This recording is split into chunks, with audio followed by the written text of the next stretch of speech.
welcome to another episode of Beyond the Fourth Veil. I am Darin Lanners,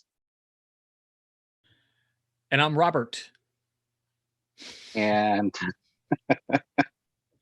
today we're going to talk about cryptids. And for those of you who don't know what a cryptid is, it's an animal such as Sasquatch or Loch Ness monster that has claimed to exist. People have witnessed it, but it's never been proven to exist. So I think that we basically have, we've got a lot of more of the common cryptids, like I mentioned, Sasquatch or the Loch Ness Monster, which would fall, the Loch Ness Monster would fall in a category of lake monsters, of which there are quite a few reported sightings. Obviously, the Loch Ness Monster is the most famous of those, but we also have a few here in America, Champy, Lake Champlain in Vermont. There's another one I'm forgetting. Yeah, there's Ogopogo. Yes, yeah, that's what I was thinking. The Ogopogo. I forget what they call him. Yeah, it is Ogopogo, and he's out of Lake Okanagan. Oh, okay. So, the curious thing about Loch Ness is that the first report of Loch Ness Monster comes from 565 AD, and it was a written account that appeared in the biography of Saint Columba. And according to the work, Saint Columba was strolling by Loch Ness, and the monster was attacking somebody who was swimming and was prepared to attack another man. And Columba intervened and ordered the beast to go back from whence it came, and it obeyed. And that's the first. It obeyed. This sounds great. Like it obeyed. It just sounds like totally bizarre. I just picture Matt Berry, like back foul demon. Right, exactly. This really kind of heroic type thing. I was Yeah. reading about Loch Ness, and it said that it had been strong for like 16 centuries or something goofy, and I'm like, or since the 16th century, and I'm just like, this is absolutely crazy, because a lot of these kind of cryptids show up rather later, right? Like there's the maritime stuff where we see giant squids, and then they started They washing up on exist. shore, Yeah. and they've already found them over 50 feet long. Mm-hmm. And some that they have measured being over 100 feet long. And this is because they're able to look at the whale carcasses that have scars from the squids, and they're saying Right. that the squids are attacking these sperm whales, because sperm whales eat squids, and squids are like, no, don't eat me. And so then they literally fight. And zoologists and cryptozoologists alike basically talk about how it's a 50-50 shot who's going to win. And that's just like, it's mind-blowing to me that we say, nope, these things don't exist, and then bam, here they are. Which is kind of like what's so fascinating about, I think, cryptozoology and cryptids, is because we don't know what's out there and when it could come next. Right.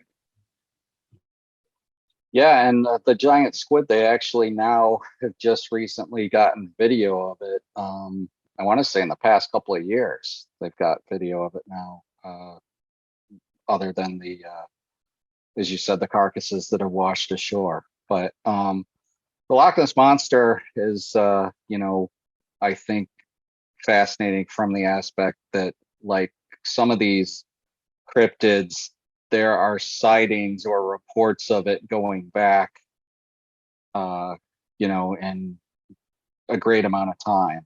And especially when we get to Sasquatch, we can talk about, some of how the Native American tribes kind of report these wild men beasts that lived, with them in the forests. But Nessie in particular, I think, is probably the most famous of the lake monsters. Usually described as being like having looking kind of like a dinosaur with the long neck and The plesiosaur. plesiosaur, yes. Um, However, recently, I want to say 2019, some scientists had taken some water samples at Loch Ness, and they've come to they basically have the thought that if there is something large in the loch, that it is a large eel and not a plesiosaur as people hope. But there was actually, I was watching something today, and they were talking about a pretty substantial sonar hit that they just got in October of 2020 in Loch Ness. There was a sonar hit of a pretty large object about 50 feet above the floor of the loch. So I think there's something there.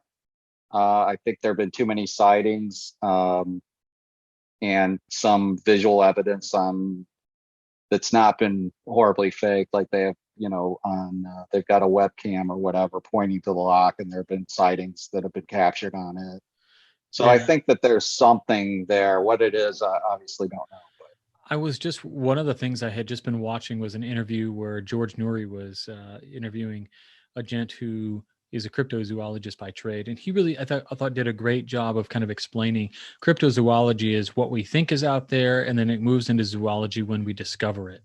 And one of the things he was talking about is this idea that the loch in particular, because it was at a time connected to the ocean, 24 miles long, right, and through the displacement of land and things over the ages, anything that may have wandered in would get kind of landlocked and not been able to come out.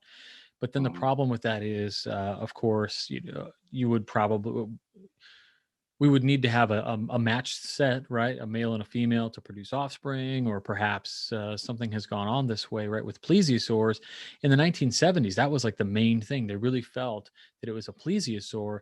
And today they're thinking, right? One of the things that you can find is they're talking about these eel eggs that are like 4 feet long or something. And then when these eels hatch, they're supposed to pick up on sex drive and then go off and mate. But the problem is they say that some of them develop kind of an asexual attitude where they're not interested in mating. And what they do is they stay and they just bottom feed, which they think might make these things 80 to 100 feet long. And so now we have a great candidate for what the Loch Ness monster could be. Maybe it's not a monster, but maybe it's a set of these eels, and maybe there's something in the water that says, "Hey, they don't want to go mate as much." That fixes on them, and that's what people see. And the other thing that they talked about with the sea monsters is they said people always report this kind of wave thing where they're up and down, and they said the only thing that would do that is a mammal, because fish do this, right? mhm. And so this back and forth motion of a fish, whereas a mammal would go up and down because I'm assuming it's the vertebrate. Uh, I think I don't know for sure, but I found that really interesting. And then something else they were talking about that just like kind of blew my mind, and I was like, aliens, right? was was this thing they were talking about, in particular, that Nessie and where is it? I'm looking at my notes. And Ogopogo at the lake Okanagan, they're both essentially at the same latitude. Both lakes have the same chemical composition, and both lakes have the same type of fish living in it, which makes me wonder, like, is that just prime uh habitat for something like this to develop? Is that why we have Ogopogo and why we have Loch Ness? Could it be similar? Possible. I guess we won't know until one washes ashore or they capture it or something. But yeah, I think it's one of those great mysteries. So I want to talk about the Jersey Devil for a little bit. The Jersey Devil is another kind of creature that um, came about in folklore. It actually came into legend about 1735, and it's basically goes. There's a story regarding a Jane Leeds, and Jane was going to have her 13th child, and she already had 12 children and couldn't afford a 13th. So she basically cursed this 13th child, saying it would be the devil himself. And she had a baby boy, and gradually began to change and acquire hideous features and grew wings. And it basically then attacked its family and fled up the chimney. And that's the last that the Leeds family saw of it. That sounds like some Weekly World News shit. Right, exactly, like Is this Bat Boy. Boy? Yeah. That's what I was thinking, Bat Boy. But it supposedly resides in the Pine Barrens of New Jersey, and it's been described as having a head of a goat, horse hooves, wings of a bat, and a forked tail. And a fun fact: the brother of Napoleon Bonaparte, Joseph Bonaparte, claims to have seen it on a hunting expedition in the early 1800s in New Jersey. So whether or not it truly exists, one can't tell. But do you think that people are still seeing the Jersey Devil today? I honestly, I didn't really, in the research I did, I didn't see a lot of reports of mass sightings of it. I'm sure a few people here and there were reporting it, but not really mass sightings of the Jersey Devil. It's interesting, right? Like you go to YouTube and you type in like cryptids to see what's been happening, and all of the top results are all of these kind of CG scare kid videos, and it's like it's kind of a bummer, really, because what you want to see is perhaps some sort of unexplained phenomenon, and unfortunately, these things just don't tend to ever be truly captured, and then just because those videos are always fuzzy or whatever, we just kind of discount it. Right. I first learned of the Jersey Devil. I think it was an X-Files episode. Maybe was there an episode on that? I can't remember. Or maybe it was like I think there was. Maybe it was just something on Fox. Fox was always like alien abductions, like Sunday nights, right? Like before school, Right. and I would end up staying up way too late to watch. Yeah, the Jersey Devil to me, like, kind of is one of those cryptids where it's all these things put together. And when I was doing some research for this episode on older cryptids, like from the way past, right? Like things like the dragons, or something like a manticore, which was in India and was a man, a lion, and had a tail that was a scorpion's tail. Scorpion, yeah. Yeah. And it would I know.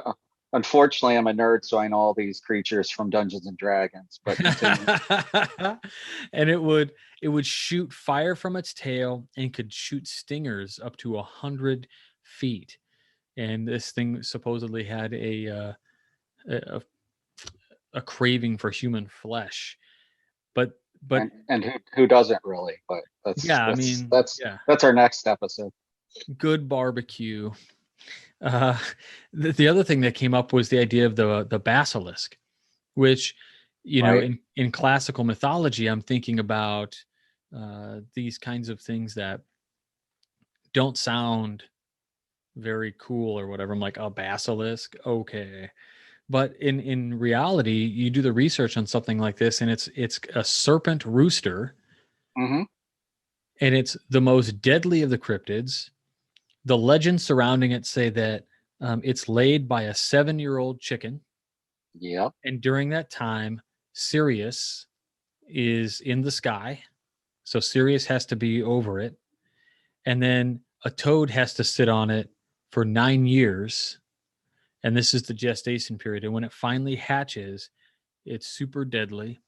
You can't stare at it or you'll die. So anybody who hunts a basilisk has to or keep. or turn to stone, depending on Yeah. the legend. But So you got to yes, hold up the mirror, and right. also it breathes fire. So it's things like this basilisk who's half half, or the manticore that's a half half, thirds or whatever, and it's just super bizarre. And we see like all of these interwoven cryptids, and it reminds me of like the old pictures of the mer person that was the Mm, it was termed a fake, right? Of course, right? right. But still fascinating, and I think we're always mixing these things. I wonder, could there be such a thing? Well, you've got reports of these kind of hybrid creatures. Even recently, there are two well-known ones from Wisconsin. There's the Beast of Bray Road from Elkhorn, Wisconsin, who's basically a humanoid wolf who stands about 6 feet uh, in height when it's upright on its hind legs, and it walks like a man. So, but it can also travel like a wolf. And the first reported sighting of that was 1936, and there are sightings into the 80s and 90s. I didn't really see many in the 2000s, but sure they're still reported. You've got the Ozark Howler, who supposedly is a creature that has a long pair of horns, glowing red eyes, and is like a mix of a bear and man with the horns. And it sounds apparently like a mix of an elk call, a wolf howl, and a hyena laugh. And it also has the glowing red eyes, which are trademark of a lot of cryptids.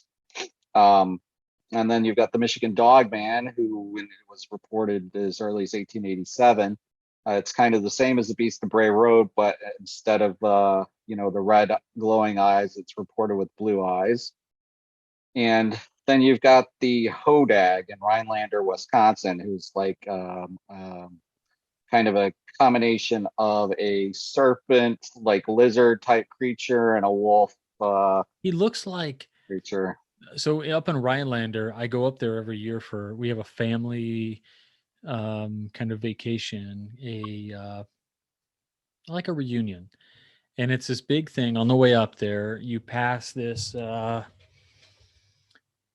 you're up in the woods, you're on the lakes, All right. and you pass this one gas station. It's a BP currently, uh, and on the shoulder of the road, there's a 7.5 foot tall Sasquatch statue.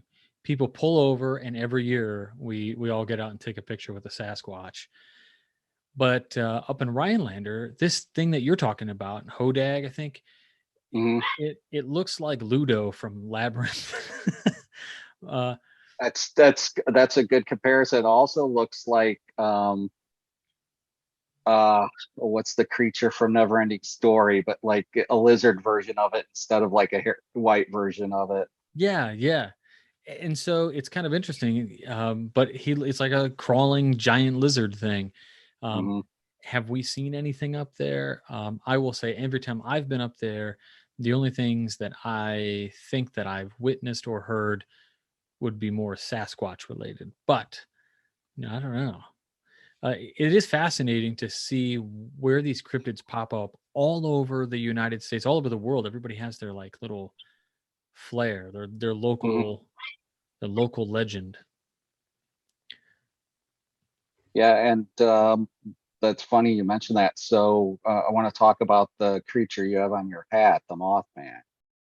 And the Mothman originates in West Virginia, in Clendena, West Virginia, and then also in Point Pleasant. It was in 1966 the first sightings were reported. Um, and basically there was like a flap of sightings from November 15th, 1966 to December 15th, 1967. And he's always reported as a large gray winged creature with glowing red eyes that has that squeaks like a mouse is also one of the reports that comes with it. There were two reportings the night of November 15th, 1966. There were two young couples that reported seeing it while driving, and that chased one of these couples after they saw it. And then 90 miles away on the same night, a contractor named Newell Partridge heard this squeaking noise outside of his home. He went out with his dog to investigate and saw this creature with the two glowing red eyes that reflected light like a bicycle reflector. Unfortunately, his dog chased after it, and his dog was never seen again. But the curious thing about the Mothman is that the Mothman's usually reported when there's some tragedy involved. And in West Virginia, there was a bridge, the Silver Bridge, that collapsed on December 15, 1967, and it killed 46 people. And after that bridge collapse, supposedly the sightings stopped for a while. Now people have reported it all over the world. And as recently as 2017, there was a flap of sightings in Chicago. So, RJ, did you see the Mothman in Chicago at some time? I have seen the Mothman. And to the listeners, to the people watching this, believe me, I saw the Mothman, and I saw him in Virginia up that way.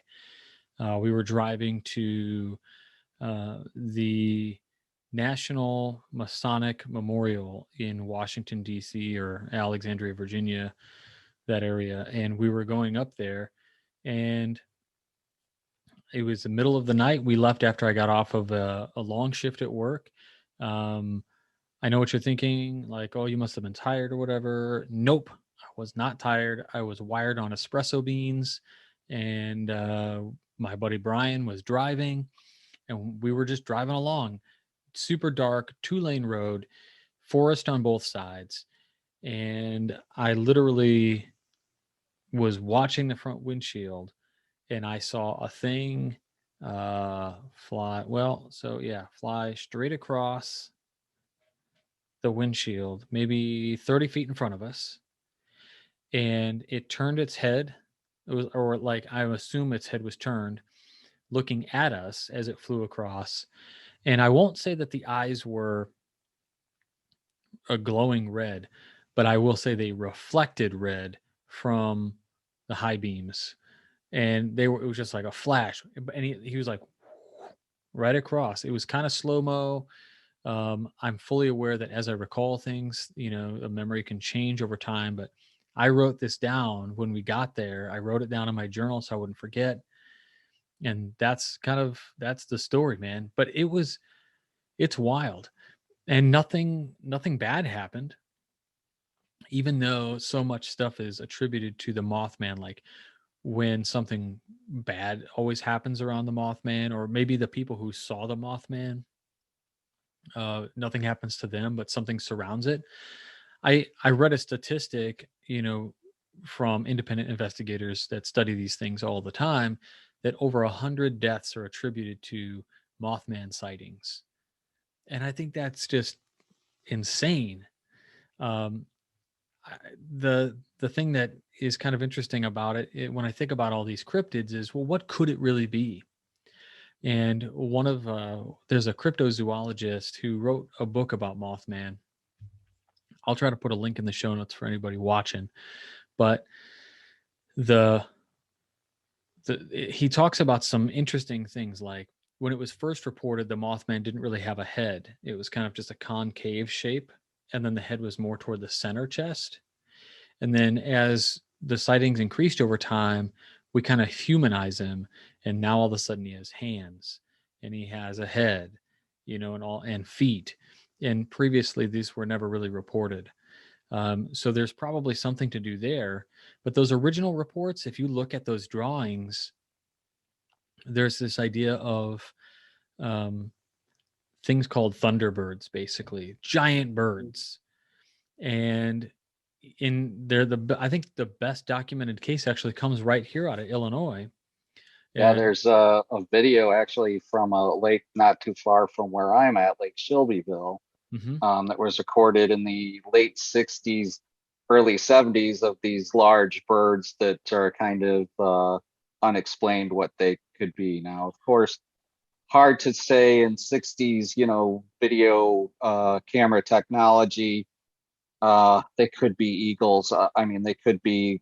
There are a lot of explanations of what they could be, but the people that recorded them claims that they heard, the thunderclap of when they flap their wings, which is why they're called, thunderbirds. Their wings are so large that they have a noise when they're moving the air in flight. So Yeah, and there's a video of a recent happening, I think in the 90s in Illinois, of a woman who is beating one of these birds who attempted to take off with her child. Like it's on video. There's a kid who's getting picked up by this bird and she's beating it or something or like yelling at it. And so the thought is that they have fossil records of prehistoric owls that were 4 to 5 feet tall. And owls are usually, they look like their heads are in the middle and their shoulders are up higher. mhm. So I wonder, could this be, is the Mothman a prehistoric or some sort of descendant of a prehistoric owl that flies across, the road, or, just happens to be a bad omen, or are we just attributing these things to them? But Yeah, people have thought that it's possibly the Mothman's possibly a barred owl or also a sandhill crane, but both of those explanations could account for some of the sightings, I'm sure, but I don't think all of them. I think it's very curious. And there was actually a recently, I want to say 2016 or 2017, a hunter in West Virginia captured some photos of the supposed Mothman, and it didn't quite look like a bird to me. But once again, it's I don't know what he used to take the photos. If he took if he used a phone or whatever, but so there is some evidence of this thing existing, whatever it is. I kind of found it interesting that there was a flap of sightings in 2017 in Chicago of the Mothman. yeah, I've never seen the Mothman in Chicago. Um, I try to avoid Chicago. I think you and I both do anyway.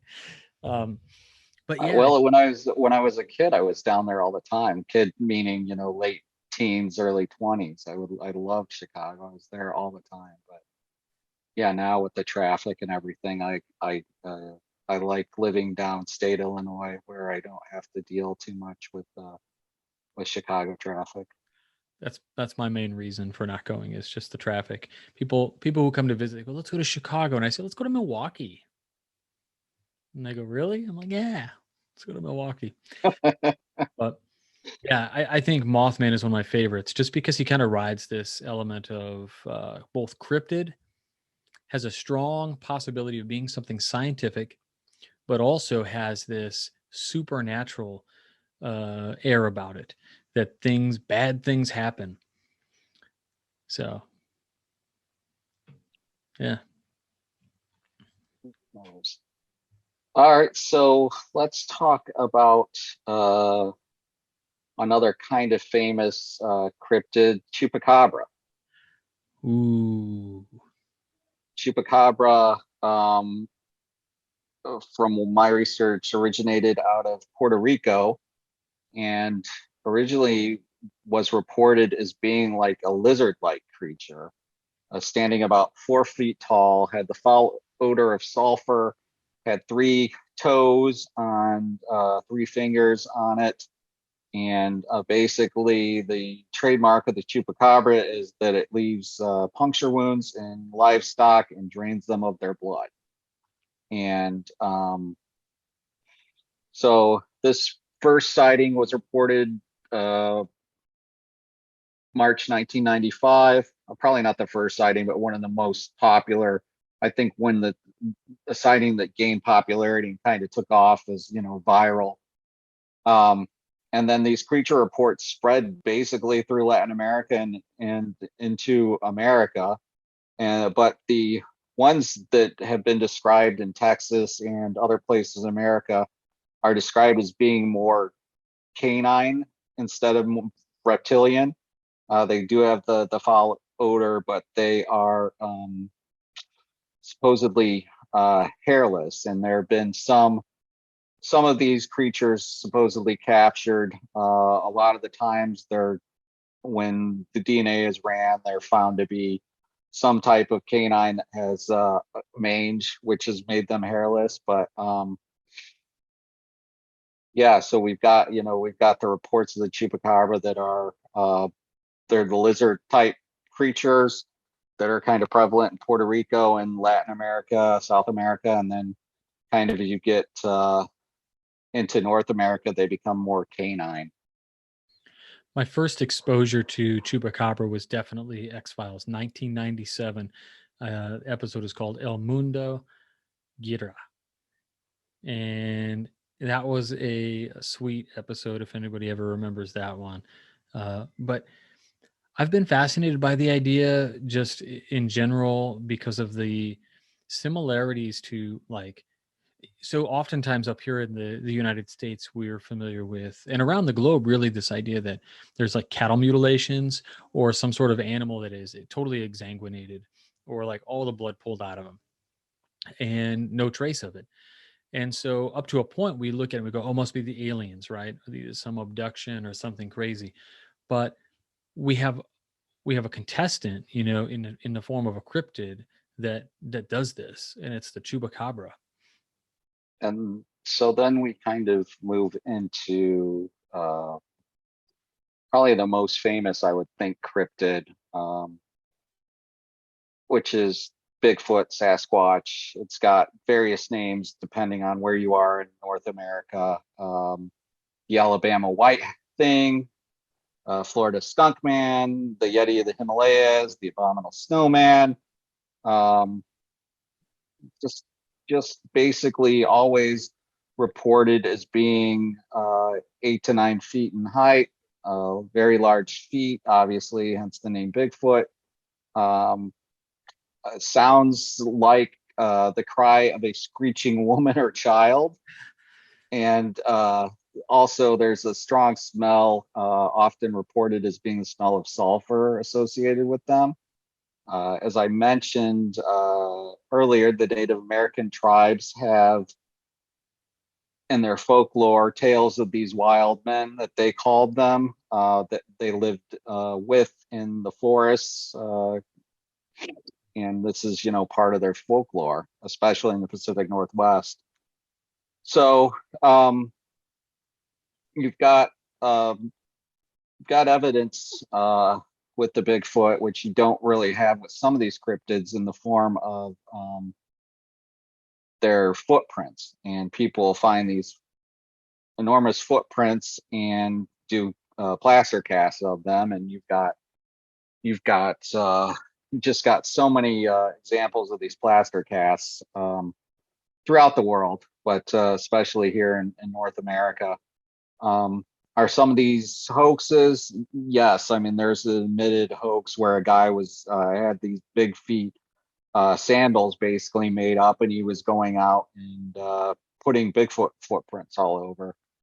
So yeah, some of them are probably footprints, but then there are others that really can't really be explained as such. And then you've got some photographic evidence. The most popular being the Patterson Gimlin film that was filmed in Bluff Creek, California in 1967, which is people debate still to this day if it's a hoax and some guy in a gorilla costume versus a real creature. And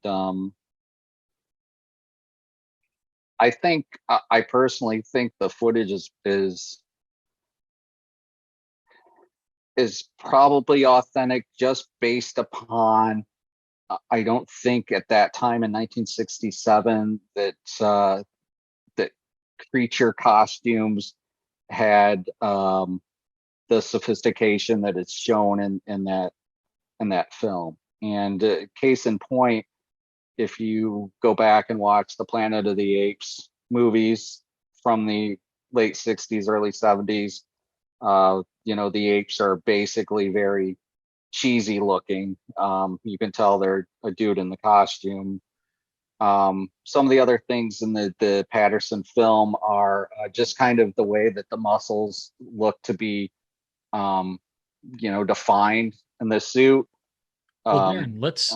I'm just going to pull it up real quick while we're on, okay. um, and I'll play it, and we can just talk through it. So, do you see it up on screen? Yeah, I see it. So, this is the footage you're talking about. This is the Patterson film, Hmm. and they kind of zoom in a little bit, and then there's a little bit better footage that's coming up here, and what's mostly popular about this. So, it's really shaky, typical of all of these things the way it was in the Right. past. But Of there you course. see. Look at that thing just strolling. Yeah. So this is the famous scene when it supposedly looks back kind of at them. So it's whatever it is. Assuming it's not a person in a suit, it's aware of their existence there. And I think there kind of been more cleaned up versions of it that show a bit more detail. But the as I said, it's not it's hard to explain some of how the movements are of the creature. And you've had primate experts debate the film. Some think it's not a primate, others tend to think that it moves like a primate. I want to say that Jane Goodall has kind of come down on the side of it reflecting more primate behavior than non-primate behavior. Well, So one of the things you mentioned, you were like, of course, there's hoaxes out there, but what people don't understand is that usually what you find on the news is sensationalized, and you find out about a hoax because you have this kind of three-part thing that happens. It's a sensational story, the footage, and then you have the closure, which is, oh, it was a hoax. And that's what's usually reported because people don't like an open-ended, oh, this thing was filmed and here it is. mm, And when you look at the statistics, it's estimated that of all of the things that are reported in the cryptid world, on average, 1% is hoax, yeah, which is crazy because that means 99% of it is animal, scientific anomaly, or unknown. And granted, most of it is probably scientific anomaly or a known animal, and we're just not seeing it. misidentified, Yeah, right? exactly. But only 1% is hoax, is what the estimate is. And that's wild to me. The Patterson film has forever kind of put in my mind this idea that the Squatch is real, right? Like I want to Mm, believe in the Squatch. Um, right. of all of the terms for Sasquatch that's out there, I think Sasquatch is probably my favorite. The one I didn't know about until recently was wood booger. Really, I never heard that. Never Yeah, heard wood booger. yeah. Booger. This is in the South, and then of course, right? You've got is it the skunk man you said in Florida? Skunk ape, the The Florida skunk skunk ape. ape, the skunk ape. Yes. And they said that like there's a couple varieties of these where the Sasquatch is supposedly the feet look like feet. But in other varieties, things like skunk ape and the wood booger and all of these other ones across the South, they say the feet prints look like human handprints, more like primate. Mm, And so I don't know, it's really weird. Like I watched some cool specials where they talk about, the gigantic apes in Asia. and how they've been extinct, but maybe there's one or two out there. Well, the thought has been that with the Bigfoot that it's possible as the Native Americans traverse the land bridge from Russia into North America, that obviously um, animals followed them as well, and that this species of creature was one of the ones that followed them. What is Bigfoot? I think given the amount of physical evidence of it existing, that there's something to it. Um, I don't necessarily. I think some of them are maybe misidentification. Some sightings are probably a bear or something, but I think that there also, I think, are sightings that are unexplained. And one of the interesting things about Bigfoot is also, especially now you're hearing Bigfoot being connected with UFOs or other supernatural experiences. So there are people who have seen UFOs in the area and then, had a Bigfoot sighting, or there have been people that have seen Bigfoot and the Bigfoot's just kind of walking and then just basically disappears in front of their eyes. So if if there is a supernatural element to Bigfoot, that would explain that, um, probably why he's seen all over essentially, and then secondly why there's never been one shot captured, etc. Because if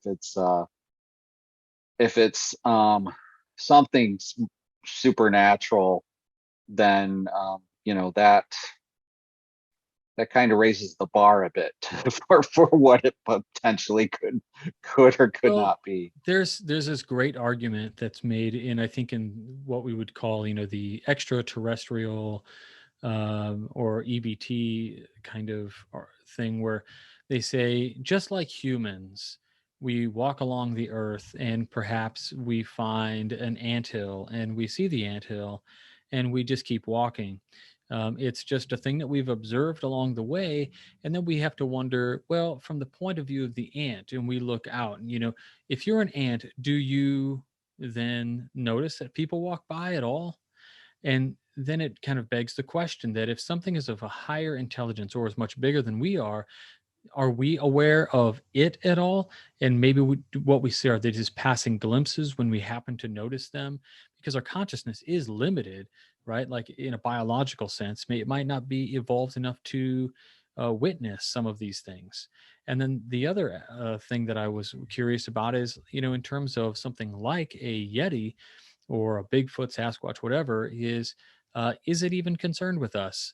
Maybe is it tied to aliens because there's a higher consciousness on its part and it's just more evolved, living in equilibrium with nature or something, and that makes it more appealing to an alien civilization because they're not concerned with blowing each other up the way we are.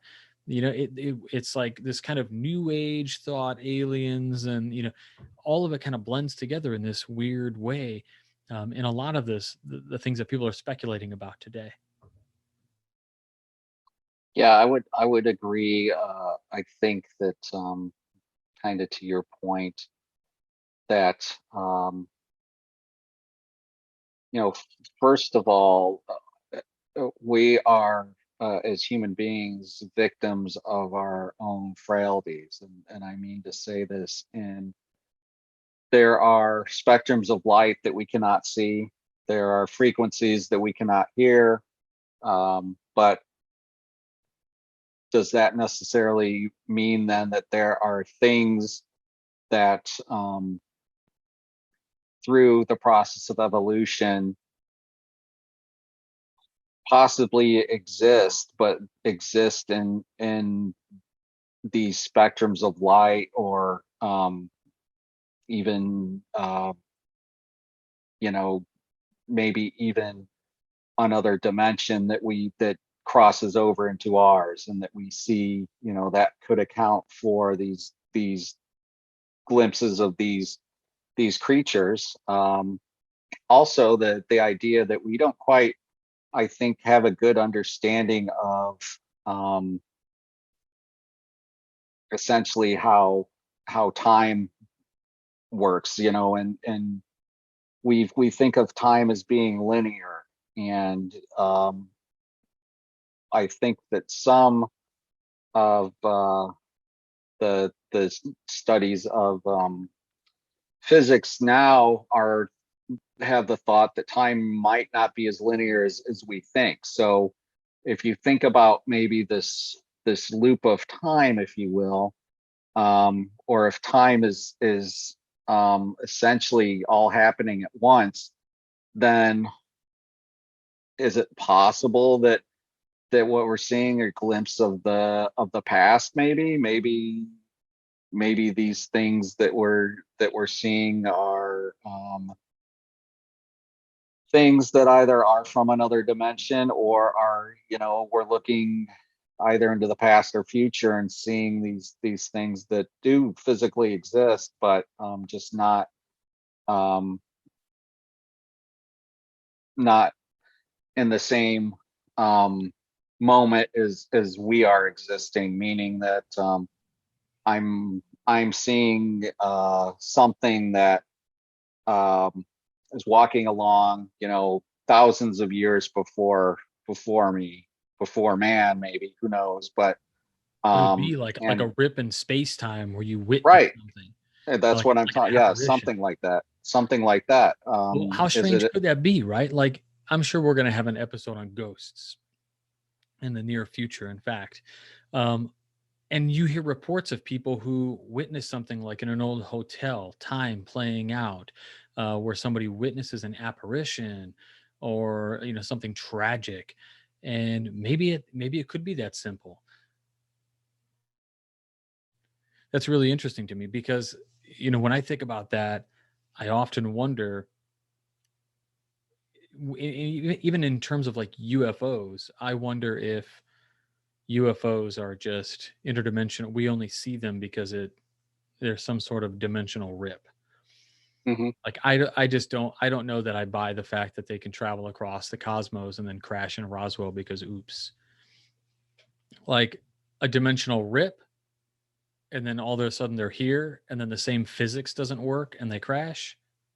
That's science. I mean, I don't know. I think that's more believable, maybe. Well, I argue that if it is something technological, that means it's a machine, and even the best machine, given the laws of probability, will break down at some point. So So the they won the idea that, lotto. so well, not really one, but essentially, I think, and this gets off topic a little bit, but and I think we've discussed this. I think something did happen at Roswell. I think there are so many um, witnesses to the event that have been documented. Most of them are now dead and gone, but their testimony has been recorded on video.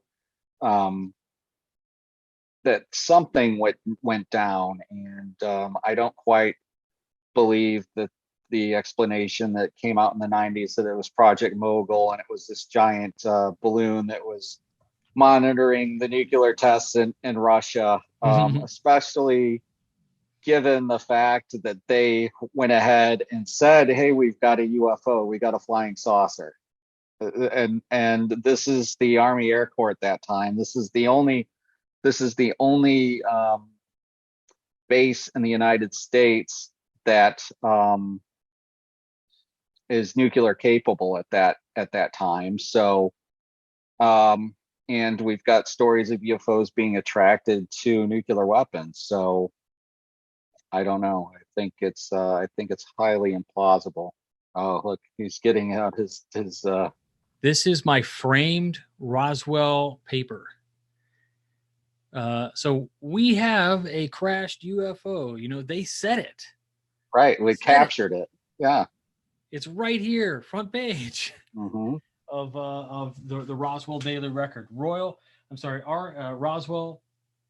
Air Force captures flying saucer on ranch in Roswell region, and the heading goes right along with American League wins All Star game. Some of Soviet satellites may attend Paris meeting. Roswellians have differing opinions on flying saucers. Really kind of interesting to have this. Uh, anyway, Yeah, we mentioned this in our episode before.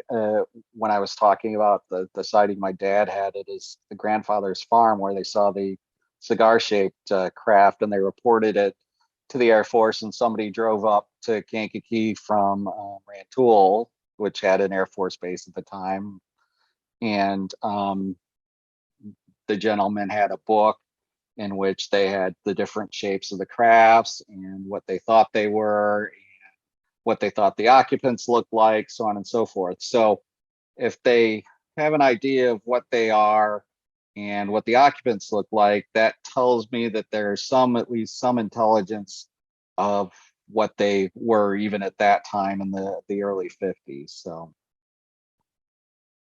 yeah, it's like having a total dossier. I wonder, have you ever had like so I think I saw Mothman. yeah, Have you ever felt like you saw something? not not necessarily a cryptid. I've had a spiritual experience that I'll discuss maybe when we talk about maybe angels or demons or that sort of that topic. But and I've had my fair share of UFO experiences, but I've never seen what I would definitively call a cryptid. So I never had like a Bigfoot encounter or any I of that. think what I would love to do, and I'm going to leave this all in the show because I want to make sure that we have accountability in the future. But I'm a planner and a doer. So if we ever get drunk together and say something like we should go to Vegas, man, and then Monday rolls around and we're not in Vegas, I'm gonna be Yeah, at your house going, pack your bag, dude. I already bought the tickets. Let's go. I'm gonna make you go, and you're gonna be like, fair all enough. right, I'll I've never been to Vegas actually. Fun fact. well, good. Don't go. It's terrible. So much bad Yeah, energy.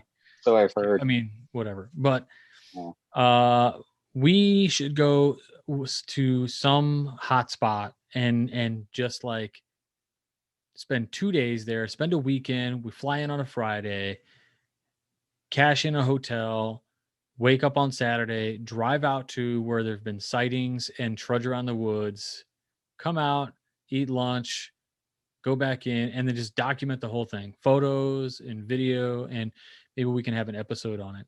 And we can go up to like the Fort Hood Mountains or somewhere. We should go to Roswell. We should go to Roswell and do a podcast from the cafe down there.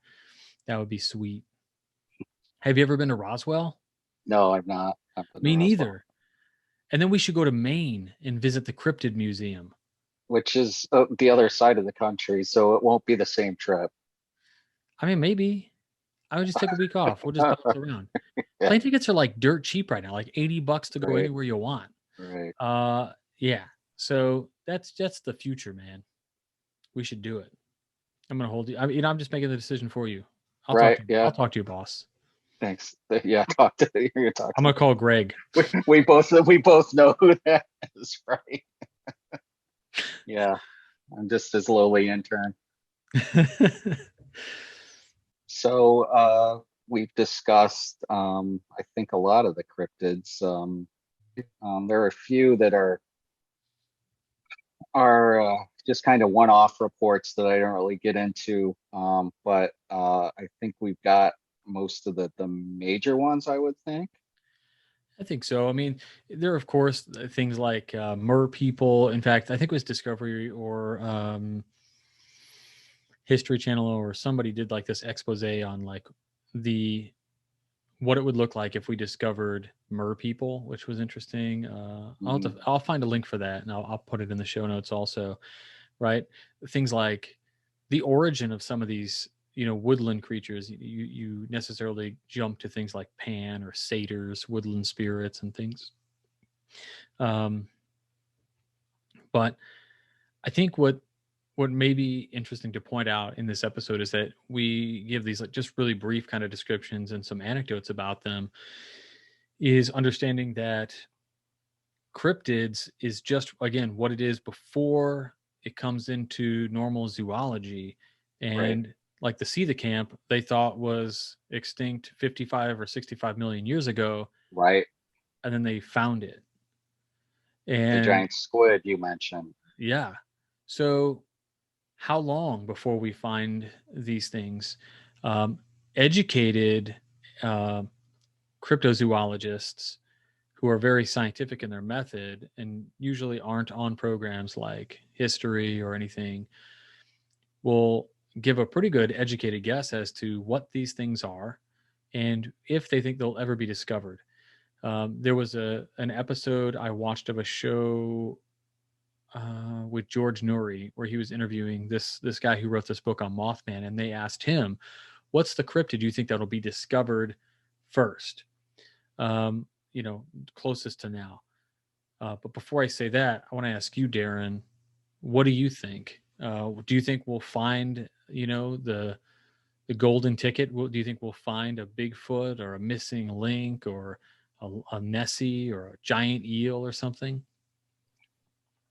I think that we'd probably be more prone to find something like a giant eel or some sort of mutated creature that we already know about, a larger version of it, as opposed to Sasquatch. I think that Sasquatch, from all accounts, is intelligent enough of a creature, and most likely, um, there have been cases of where they're recording multiple Sasquatch and they seem to be talking to each other. So if they're intelligent enough to have also formed some sort of language as well, I would suspect that they are intelligent enough to observe humankind for the monstrosity that it can be in its actions and stay as far away from trying to, of us as possible. And I think that when you see in cases when it is observed, it usually is going the other direction. I know there are a few cases of reports of Bigfoot being aggressive, but I think for the most part, the normal Bigfoot experience is the people see Bigfoot goes one direction, they go the other, and that's kind of that. So I think that if we are going to find a cryptid, it's probably something more along the lines of the giant eel as opposed to the Mothman or Sasquatch. Now, that being said, I think even if we were to find a Sasquatch, I think that you would see the establishment probably try to spin it as a hoax or as not being what it is, just because I think also, in the case of any of these things we're talking about, the idea of admitting that these things exist upsets the status quo, right? So if there's another race of humanoid creatures that have been living silently, in our woods among us for thousands of years, like we believe Sasquatch is, and we discover these creatures, um, that throws the status quo into an uproar, and then people question the nature of reality itself. And I'm talking, obviously we're on this program questioning the nature of reality, but I'm talking about, the average Joe six pack, bachelorette watching, reality TV watching person who doesn't really think much about these things and believes everything that the news tells them or what social media tells them, et cetera, et cetera. And doesn't really push the envelope of their thought about the nature of reality and what possibly could be going on around them. So I think that you would have a case where if Sasquatch was discovered, that it would probably be covered up pretty quickly, much like the Roswell crash. Yeah, that's totally fair to go into. I think I fall in that same camp. So I don't know if you've ever seen the movie Strange Wilderness, but this is a scene from that movie. 3, 2, 1, 0, talking now. Hi, I'm Peter Galkey, and this is Strange Wilderness. Camped here, waiting to film Bigfoot. That's right, you heard me, Bigfoot. Animals have long been known as animals, not human, and have been described as stupid, cowardly, aggressive, dim-witted, low beasts, eager to kill, eager to eat, eager to fornicate, eager to stampede, all. But is it animals we describe, or is it mankind? Huh? Perhaps this Bigfoot creature can bridge the divide between us and them. Perhaps his gentle ways can teach us, remind us that peace and harmony are necessary if mankind is to survive. Oh, that's... What? Huh? Oh.